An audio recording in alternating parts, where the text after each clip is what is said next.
These machines harvest the cane by cutting it at the base. The heavier lengths of cane drop into the base of a conveyor, which feeds them into the transport bin that follows alongside. At the mill, trucks empty their load onto a receiving table. It feeds a belt conveyor that takes the cane through two separate washes. The cane must be as clean as possible for extracting the juice.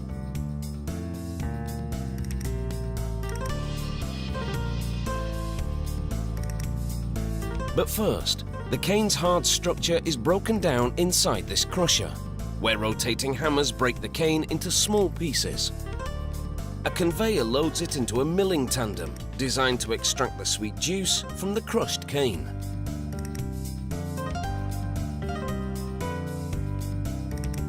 In this milling tandem, the cane passes through a series of 5 or more consecutive mills. Large cylinders compress the cane fibre. The juice pours out of the milling tandem and diverts into a channel away from the bagasse, the dry pulp that remains after extracting the juice.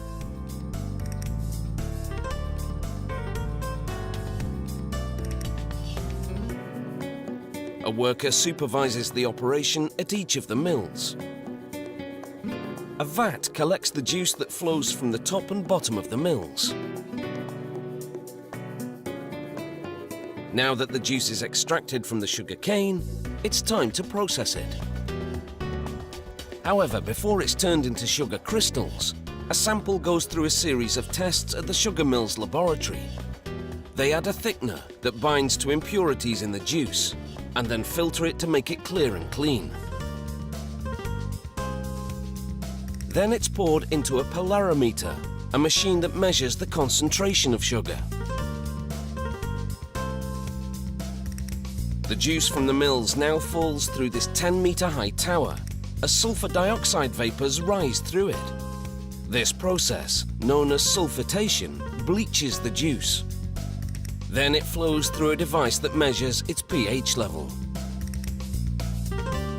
While at a separate vat, workers add powdered lime to water, preparing a solution to which they will then add the juice.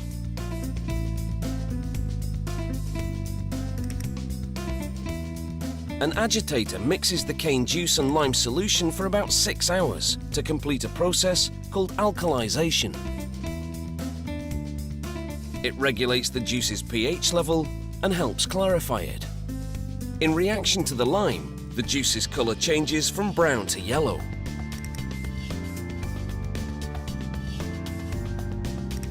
Next, the juice goes into these clarifier tanks. It takes over 2 hours for the juice to settle and for the impurities to fall to the bottom of the tank. A sample taken from the tank shows how the sludge collects at the bottom, while the clarified juice collects at the top. There's still quite a way to go before it's transformed into the stuff that goes into your tea. Workers filter the residue, known as mud, from the clarifier tanks to extract any remaining sugar.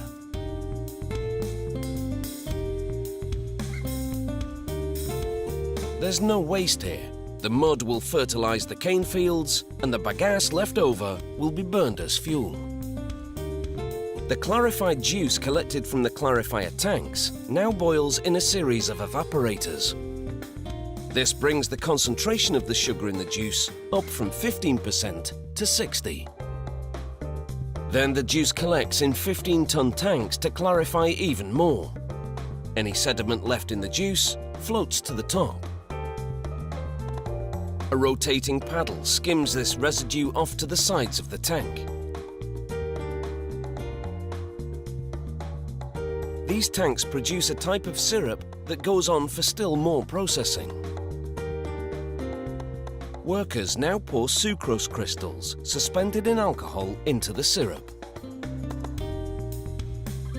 This milky solution binds to the sugar present in the syrup and helps draw it out. Next, it all boils in large vacuum pans, forming sugar crystals. As the water in the syrup boils away, workers regularly check to see how the sugar is crystallizing. The goal? to produce a thick crystallized paste known as masquite. It then goes into a high-speed centrifugal machine to remove the sugar crystals from the uncrystallized syrup.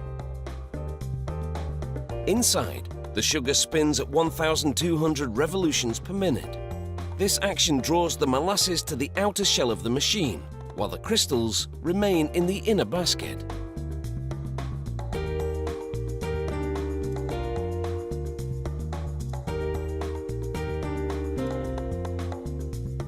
Sprays of water wash the crystals. Then the water is drawn out, so only the crystals remain. This centrifuge draws out moisture from the sugar, just like a washing machine on spin cycle dries your clothes.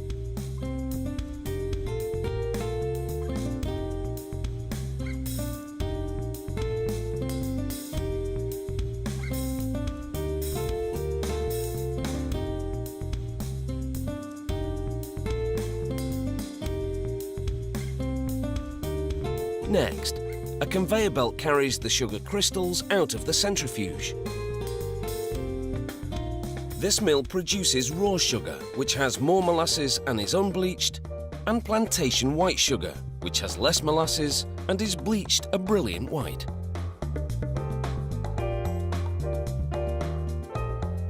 The sugar on the conveyor now goes into a large dryer.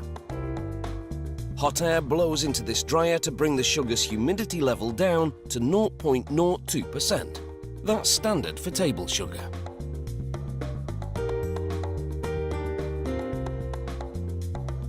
The dried sugar pours out from the dryer into a bag on a scale. It's full when it weighs in at 1,000 kilos.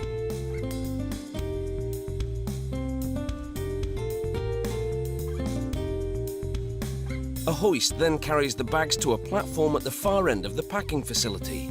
At 3,000 kilos, that is a heavy load. It lowers each bag over a chute that leads to the factory's main floor. Workers carefully open each bag in turn and pour out the sugar directly into the chute. It feeds an automated packaging machine which fills a series of 2-kilo plastic bags, seals them and separates them. This packing facility produces 200,000 bags every day. That means processing 400 tons of white sugar daily.